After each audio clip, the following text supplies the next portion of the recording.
நண்பர்களே அனைவருக்கும் வணக்கம். அனைத்திந்திய அண்ணா திராவிட முன்னேற்ற கழகம் நாடாளுமன்ற பொதுத் தேர்தல் 2019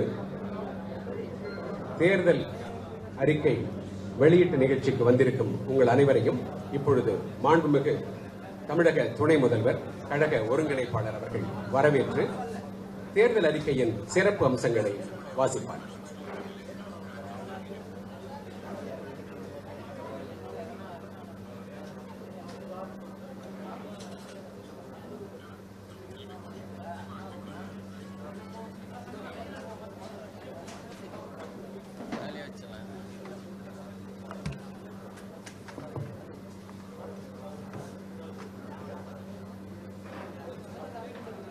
கழகத்தினுடைய நிறுவன தலைவர்,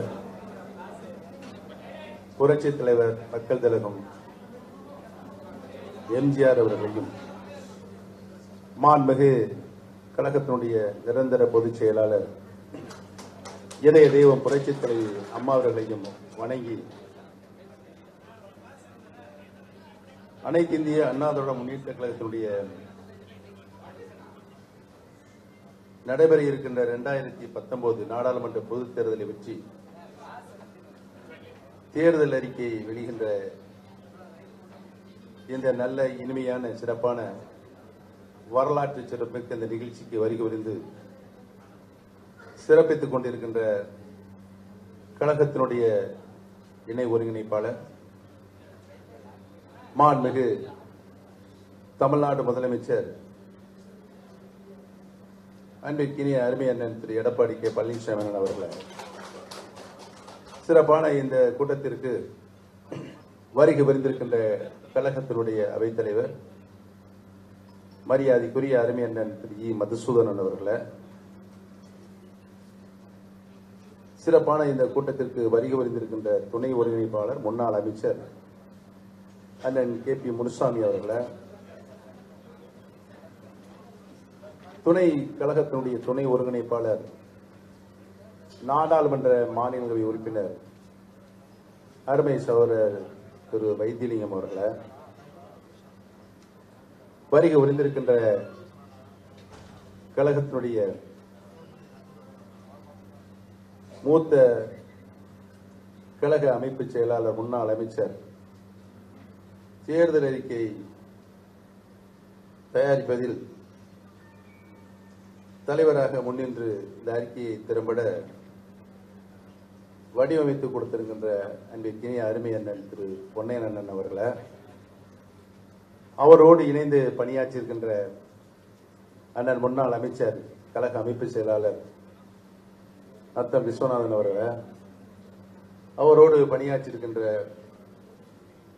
மாண்புமிகு அமைச்சர் அன்பிற்கினிய கழகத்தினுடைய அமைப்பு செயலாளர் அண்ணன் டி ஜெயக்குமார் அவர்களை, அவரோடு தேர்தல் அறிக்கை தயாரிப்பதில் உறுதுணையாக நின்று பணியாற்றியிருக்கின்ற முன்னாள் அமைச்சர் கழகத்தினுடைய அமைப்பு செயலாளர் அண்ணன் செம்மலை அண்ணன் அவர்களை, இவர்களோடு இணைந்து பணியாற்றியிருக்கின்ற கழகத்தினுடைய அமைப்பு செயலாளர் நாடாளுமன்ற முன்னாள் மாநிலங்களவை உறுப்பினர் அன்பு சகோதரர் மனோஜ் பாண்டியன் அவர்களை, வருகை புரிந்திருக்கின்ற மாண்புமிகு அமைச்சர், தேர்தல் அறிக்கையை தயாரிப்பதில் அனைத்து நிலைகளிலும் உறுதுணையாக நின்று பணியாற்றியிருக்கின்ற மாண்புமிகு சட்டத்துறை அமைச்சர், விழுப்புரம் மாவட்ட கழகத்தினுடைய ஆற்றுமிகு செயலாளர் அன்பு சகோதரர் சி வி சண்முகம் அவர்களை, வருகை புரிந்திருக்கின்ற மாண்புமிகு மின்துறை அமைச்சர் கழகத்தினுடைய அமைப்பு செயலாளர் அருமை சகோதரர் தங்கமணி அவர்களை, இந்த குழுவோடு இணைந்து அனைத்து நிலைகளிலும் தேர்தல் அறிக்கை தயாரிப்பதில் உறுதுணையாக நின்று வடிவமைத்து கொடுத்திருக்கின்ற முன்னாள் நாடாளுமன்ற மாநில உறுப்பினர் மரியாதைக்குரிய திரு ரவி பெர்னாண்டஸ் அவர்களை, இந்த நல்ல நிகழ்ச்சிக்கு வருகை புரிந்திருக்கின்ற ஆற்று மிகுந்த தலைமை கழகத்தினுடைய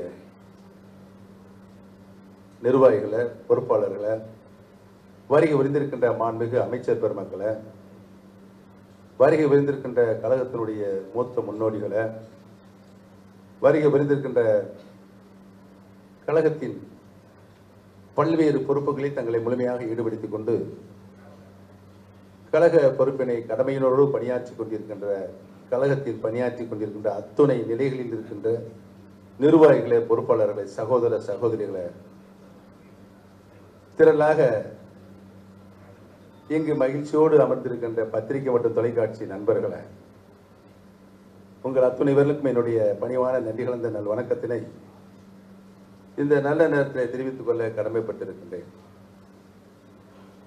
நடைபெற இருக்கின்ற நாடாளுமன்ற பொது தேர்தலுக்கான பொதுவான தேர்தல் அறிக்கை அனைத்து இந்திய அண்ணா திராவிட முன்னேற்ற கழக நம்முடைய இயக்கத்தின் சார்பாக இன்றைக்கு வெளியிடப்பட்ட இருக்கிறது என்பதை உங்களுக்கெல்லாம் மகிழ்ச்சியோடு தெரிவித்துக் கொண்டு, இதய தெய்வம் டாக்டர் புரட்சி தலைவர் எம்ஜிஆர், மாண்புமிகு இதய தெய்வம் புரட்சி தலைவி அம்மா அவர்கள் கடந்து வந்த அந்த லட்சிய பாதை, அந்த லட்சிய பாதையில் தடமாறாமல் அவர்கள் எடுத்து வைத்த ஒரு அடியிலும் தொடர்ந்து பயணித்துக் கொண்டிருக்கின்ற மாண்புமிகு அம்மாவுடைய அரசு, அதை தலைமை தாங்கி நடத்தி கொண்டிருக்கின்ற தமிழ்நாடு முதலமைச்சர் அண்ணன் திரு எடப்பாடி பழனிசாமி அவர்களும், மாண்புமிகு அம்மா அவர்கள் சொன்ன ஆத்மார்த்த அந்த உண்மைகளை, வரலாறுகளை, இதற்கு முன்னால் அனைத்து இந்திய அண்ணா திராவிட முன்னேற்ற கழகத்தினுடைய வளர்ச்சிக்கும் மாண்புமிகு புரட்சித் தலைவர் எம்ஜிஆர்களும் புரட்சித் தலைவர் மாண்புமிகு அம்மா அவர்களும் இந்த இயக்கத்திற்கு 47 ஆண்டுகள் செய்த தியாகங்கள், ஏழை எளிய மக்கள், வறுமை கோட்டின் கீழ் வாழ்கின்ற மக்கள், அனைத்து தரப்பட்ட மக்களுக்கும் எல்லாமும் கிடைக்க வேண்டும் என்ற நல்ல பல திட்டங்களை, தொலைநோக்கு திட்டங்களை, மக்கள் நல திட்டங்களை, சமூக பாதுகாப்பு திட்டங்களை மாண்புமிகு அம்மா அவர்கள் எவ்வாறெல்லாம் தங்களுடைய பொற்கால ஆட்சியில் கடைபிடித்தார்கள். அந்த திட்டங்கள் ஒவ்வொரு மனிதர்களுக்கும், சாமானிய மக்களுக்கும், வறுமை கோட்டின் கீழ் வாழ்கின்ற மக்களுக்கும் அவர்களுடைய இல்லங்களுக்கே சென்று அவருடைய திருக்கரங்களை கிடைக்க செய்கின்ற ஒரு நல்ல ஆட்சியை மாண்புமிகு அம்மா அவர்கள் இன்றைக்கு நம்மளுக்கு வழிகாட்டி சென்றிருக்கின்றார்கள். அவர்கள் வழியில் நாம் நின்று இன்றைக்கு அந்த சத்தியத்தாயின் வழி நின்று நாம் நல்லாட்சி தந்து கொண்டிருக்கின்ற இந்த சூழ்நிலையில் நாடாளுமன்ற தேர்தல், அந்த நாடாளுமன்ற தேர்தலில் கூட்டணி அமைத்து 40 இடங்களிலும் அனைத்து இந்திய தலைமையிலான மகா கூட்டணி, வெற்றி கூட்டணி போட்டியிடுகின்ற, மக்கள் விரும்புகின்ற கூட்டணியை போட்டியிடுகின்ற ஒரு நல்ல சூழல் இன்றைக்கு அமைந்திருக்கிறது. மக்கள் எதிர்பார்த்திருக்கின்ற அந்த கூட்டணியின் சார்பாக நம்முடைய வேட்பாளர்கள், வெற்றி வேட்பாளர்கள் போட்டியிடுகிறார்கள். இந்த சூழலில் தான் நம்முடைய தேர்தல் அறிக்கை இன்றைக்கு வெளியிடப்பட்டிருக்கிறது. ஆகவே இந்த நல்ல நிகழ்ச்சிக்கு வருகை வந்திருக்கின்ற அனைவருக்கும் வருக வருக என வரவேற்று, நல்ல அம்சங்கள் இந்த தேர்தல் அறிக்கையில் இருக்கிறது என்பதனையும், அந்த அம்சங்கள் தேர்தல் அறிக்கையாக நம்முடைய கொள்கை முழக்கங்களாக எதிர்காலத்தில் தொடர்ந்து நடக்கும் என்பதை நல்ல நேரத்தை தெரிவித்து வாய்ப்பளித்திருந்த நன்றி கூறி விடைபெறுகிறேன். நன்றி, வணக்கம்.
மாண்புமிகு இதய தெய்வம் கொஞ்சம் முன்னால் தள்ளுங்க, கொஞ்சம் இது முன்னால் தள்ளு.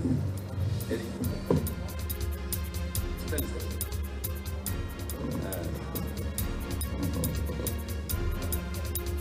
மாண்புமிகு இதய தெய்வம் புரட்சி தலைவி அம்மா அவருடைய வழியில் செயல்படும் அனைத்து இந்திய அண்ணா திராவிட முன்னேற்ற கழகமும் அவர் அமைத்து தந்து கழக ஒருங்கிணைப்பாளரும் மாண்புமிகு தமிழ்நாடு முதலமைச்சருமான அடியேனும் மாண்புமிகு தமிழ்நாடு முதலமைச்சரான திரு எடப்பாடி அண்ணன் கே பழனிசாமி ஆகியோராலும் திறம்பட நடத்தப்படும் தமிழக அரசும் தமிழ் மொழி காத்து தமிழ் பண்பாட்டின்படி ஒன்றே குலம் ஒருவனே தேவன் என்னும் நெறிப்படி ஒழுகி சமூக நீதி கொள்கைகளிலும் மத சார்பையிலும் அசைக்க முடியாத நம்பிக்கை கொண்டு எல்லோருக்கும் நீதி, யாருக்கும் இல்லை அநீதி என்ற லட்சியத்தோடு வெற்றி நடைபெற்று வருகின்றன. நடைபெறவுள்ள நாடாளுமன்ற மக்களவை பொதுத் தேர்தலுக்கான அனைத்து இந்திய அண்ணா திராவிட முன்னேற்ற கழக தேர்தல் அறிக்கையின் சிறப்பு அம்சங்கள் பின்வருமாறு. தேர்தல் வாக்குறுதிகள்: வறுமை ஒழிப்பு, அம்மா தேசிய வறுமை ஒழிப்பு திட்டம், மாதாந்திர நேரடி உதவித்தொகை, மாதாந்திர நேரடி உதவித்தொகை ரூபாய் 1500 வழங்கும் திட்டம். நாடு முழுவதும் வாழுகின்ற வறுமை கோட்டிற்கு கீழே உள்ள மக்களுக்கும் தங்கள் அடிப்படை வசதிகளை நிறைவு செய்த தேவையான வருமானம் இன்றி அல்லலுறும் மக்களுக்கும் மாதந்தோறும் எவ்வித நிபந்தனையும் இன்றி ரூபாய் 1500 வழங்கும் அம்மா தேசிய வறுமை ஒழிப்பு திட்டம் வறுமை கோட்டிற்கு கீழ் உள்ளோர், கைவிடப்பட்ட பெண்கள், வருமானமற்ற விதவை பெண்கள், மாற்றுத்திறனாளிகள், நிலமற்ற விவசாய கூலி தொழிலாளர்கள், கிராமப்புறங்களிலும் நகர்ப்புறங்களிலும் வாழும் உடலுழைப்பு தொழிலாளர்கள், ஆதரவற்ற முதியோர் ஆகியோருக்கு மாதந்தோறும் ரூபாய் 1500 நேரடியாக அவரது வங்கிக் கணக்கில் செலுத்தும் வறுமை ஒழிப்பு திட்டத்தை நாடு முழுவதும் செயல்படுத்த அனைத்து இந்திய அண்ணா திராவிட முன்னேற்ற கழகம் மத்திய அரசை வலியுறுத்தும். உள்நாட்டிலும் வெளிநாடுகளிலும் புதிய வேலைவாய்ப்புகளை இந்திய இளம்பெண்களும் இளைஞர்களும் பெறுகின்ற வண்ணம் அவர்களுக்கு காலத்திற்கேற்ற பயிற்சியும் திறன் மேம்பாட்டையும் அளிக்கும் எம்ஜிஆர் தேசிய வேலைவாய்ப்பு சார்ந்த திறன் மேம்பாட்டு திட்டம் பிலிப்பைன்ஸ் நாட்டின் TESDA technical education and skills development authority நிறுவனம் அந்த நாட்டின் இளைஞர்களுக்கும் இளம் பெண்களுக்கும் உலகெங்கும் வேலைவாய்ப்பு கிடைத்திடும் வண்ணம் வழங்கி வரும் திறன் மேம்பாட்டு பயிற்சியை மாதிரியாக கொண்டு நம் நாட்டிலும் புதிய அமைப்பு ஒன்றினை உருவாக்கி இந்திய இளைஞர்களுக்கும் இளம் பெண்களுக்கும் திறன் மேம்பாடு அளிக்கவும், அத்தகைய பயிற்சிகளை பெற்றோர் உள்நாட்டிலும் வெளிநாடுகளிலும் வேலைவாய்ப்பு பெறுவதை எளிதாக்கிடவும் புதிய அமைப்பு ஒன்று தேசிய அளவில் உருவாக்கப்பட அனைத்து இந்திய அண்ணா திராவிட முன்னேற்ற கழகம் மத்திய அரசை வலியுறுத்தும். வறட்சியால் பாதிக்கப்பட்ட தமிழக பகுதிகளுக்கு நீர்ப்பாசனத்திற்காகவும் குடிநீர் தேவைகளுக்காகவும் தண்ணீர் கொண்டு செல்லும் நீர் மேலாண்மை திட்டங்கள் செயல்படுத்தப்படும். பெருமளவில் வெள்ளக்காலங்களில் வீணாக கடலில் கலக்கும் தண்ணீரை வறட்சியால் பாதிக்கப்பட்ட பகுதிகளுக்கு கொண்டு செல்ல பின்வரும் புதிய திட்டங்களை செயல்படுத்திட மத்திய அரசை வலியுறுத்தி நிதி ஆதாரத்தை பெற்று விரைந்து செயல்படுத்த அனைத்து இந்திய அண்ணா திராவிட முன்னேற்ற கழகம் நடவடிக்கைகளை மேற்கொள்ளும். காவேரி கோதாவரி இணைப்பு திட்டத்தை உடனடியாக மேற்கொள்ள மத்திய அரசை வலியுறுத்துவோம். நல்லா தட்டுங்க.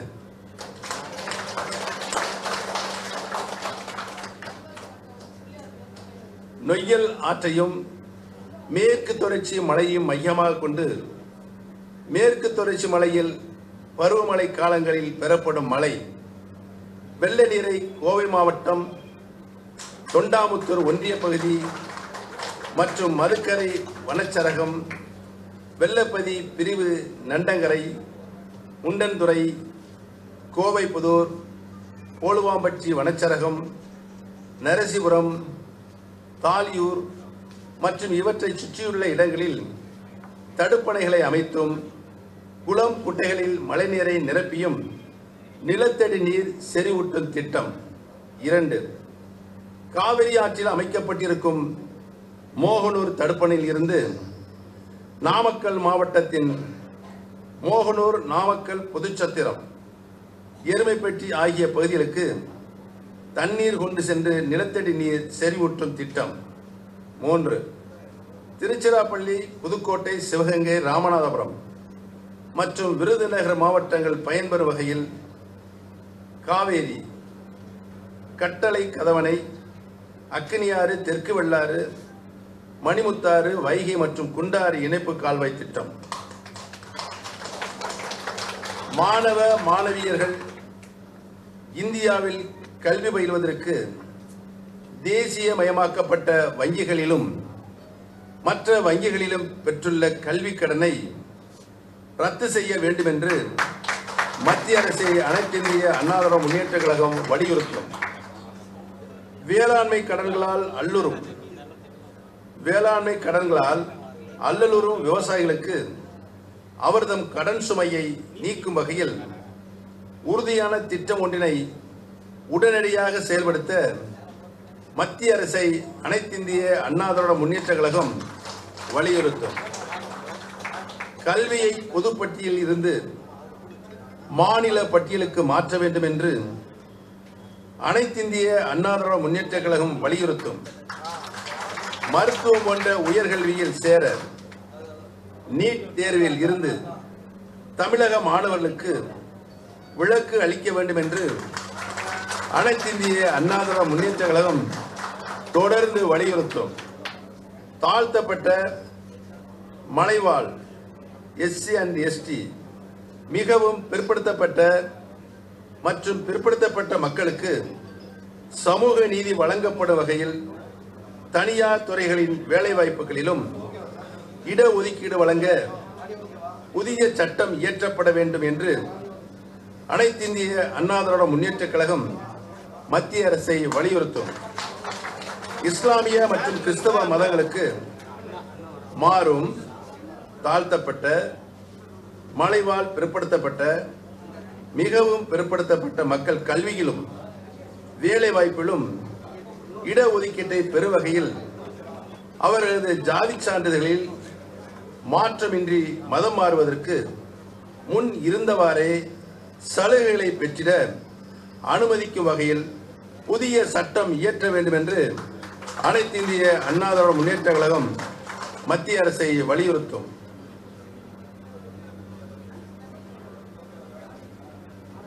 ஈழத்தமிழருக்கு நீதி. ஈழ இறுதிப் போரில் இலங்கை ராணுவம் தமிழர்களை வீழ்த்தி வெற்றி அடைந்ததற்கு அப்போது நடைபெற்ற திமுக காங்கிரஸ் மத்திய கூட்டணி அரசு வழங்கிய ராணுவ உதவிகள் அடிப்படை காரணமாக அமைந்தன என்று இலங்கை முன்னாள் அதிபர் மஹிந்தா ராஜபக்சே ஒப்புக்கொண்டிருப்பதால் இலங்கையில் நடைபெற்ற போரில் நிகழ்ந்த போர் குற்றச் செயல்களை பற்றியும் இனப்படுகொலை பற்றியும் சர்வதேச நீதிமன்றத்தில் முறையான விசாரணை நடத்தப்படவும் இலங்கை ராணுவம் தமிழர்களை அழிப்பதற்கு திமுக காங்கிரஸ் கூட்டணி அரசு செய்த ரகசிய உதவிகளை வெளிக்கொணரவும் மத்திய அரசை வலியுறுத்தி உறுதியான நடவடிக்கைகளை சட்டப்பூர்வ நடவடிக்கைகளை அனைத்திந்திய அண்ணா திராவிட முன்னேற்றக் கழகம் மேற்கொள்ளும். இந்திய உச்சநீதிமன்றம் இந்திய உச்சநீதிமன்றம் தீர்ப்பளித்தவாறும் தமிழக அமைச்சரவை பரிந்துரைத்தவாறும் 7 தமிழர்களை உடனடியாக விடுதலை செய்ய தமிழக ஆளுநருக்கு மத்திய அரசும் குடியரசுத் தலைவரும் உரிய ஆணைகளை பிறப்பிக்க வேண்டும் என்று அனைத்து இந்திய அண்ணா திராவிட முன்னேற்றக் கழகம் மத்திய அரசையும் குடியரசுத் தலைவரையும் வலியுறுத்தும். சிறுபான்மை சமூகத்தினரின் உரிமைகளை பாதுகாத்திட பொது சிவில் சட்டத்தை நடைமுறைப்படுத்தும் எந்த முயற்சியிலும் மத்திய அரசு ஈடுபடக்கூடாது என்று அனைத்து இந்திய அண்ணா திராவிட முன்னேற்றக் கழகம் மத்திய அரசை வலியுறுத்தும். இந்திய நாட்டின் அலுவல் மொழிகளில் ஒன்றாக தமிழ் மொழியையும் அறிவித்திட வேண்டும் என்று மத்திய அரசை அனைத்து இந்திய அண்ணா திராவிட முன்னேற்றக் கழகம் வலியுறுத்தும். காவிரி டெல்டா பகுதியை பாதுகாக்கப்பட்ட வேளாண்மை மண்டலமாக அறிவிக்க வேண்டும் என்று மத்திய அரசை அனைத்து இந்திய அண்ணா திராவிட முன்னேற்றக் கழகம் வலியுறுத்தும்.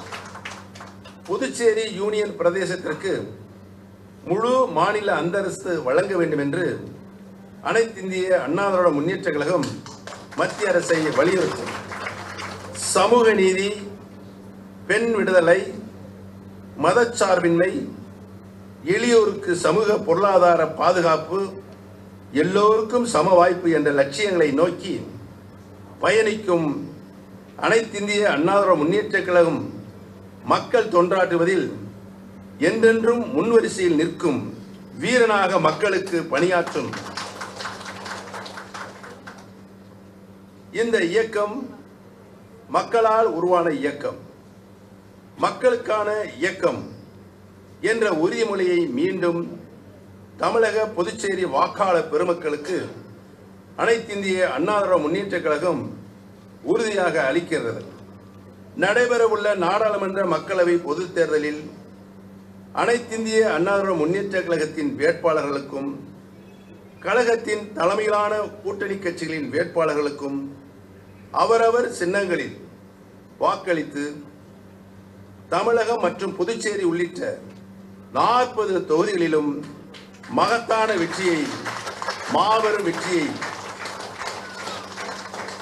பெற செய்துமாறு வாக்காளர் பெருமக்களை அன்பு கூர்ந்து வேண்டுகிறோம். நன்றி, வணக்கம்.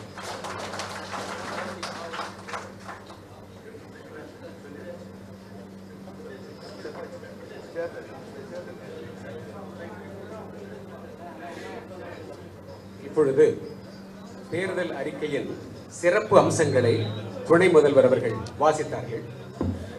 முழு தேர்தல் அறிக்கையின் தமிழ் வடிவத்தை மாண்புமிகு கழக ஒருங்கிணைப்பாளர் அவர்கள் வெளியிட கழக இணை ஒருங்கிணைப்பாளர் அவர்கள் முதல்வர் அவர்கள் பெற்றுக்கொள்வார்கள்.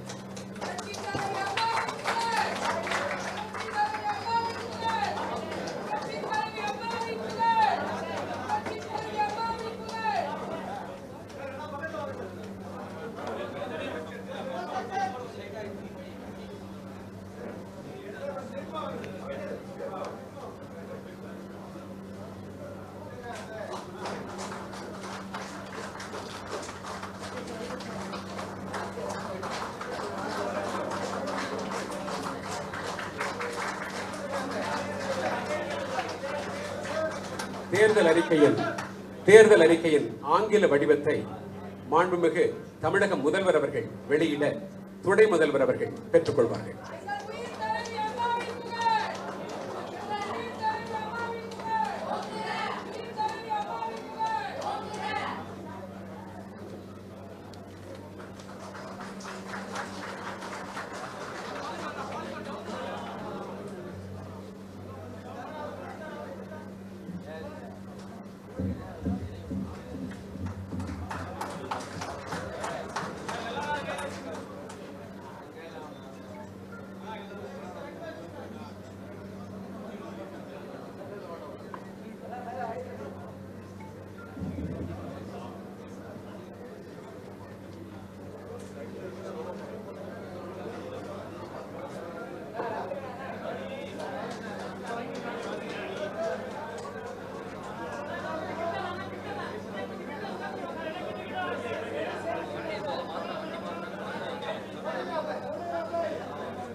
தேர்தல் அறிக்கை தயாரிப்பு குழுவின் தலைவர், முன்னாள் அமைச்சர், கழக அமைப்பு செயலாளர் திருமிகு பொன்னையன் அவர்கள் இப்பொழுது நன்றி கூறுவார்கள்.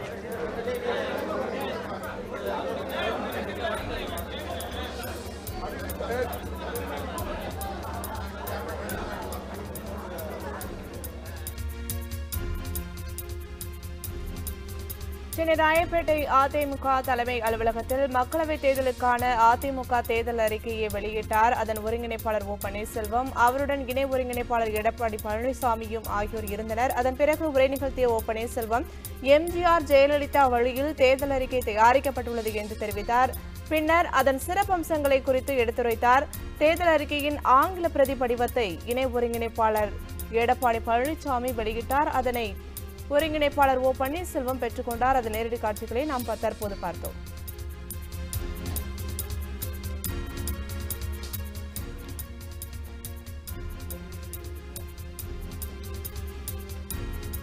உண்மை செய்திகளை உங்கள் கண்முன் கொண்டு வரும் காவிரி நியூஸின் யூடியூப் சேனலை சப்ஸ்கிரைப் செய்யுங்கள். நொடிக்கு நொடி நாட்டு நடப்புகளை தெரிந்து கொள்ள kaverinews.tv, Facebook, Instagram, Twitter போன்ற சமூக வலைதள பக்கங்களோடு எப்போதும் இணைந்திருங்கள்.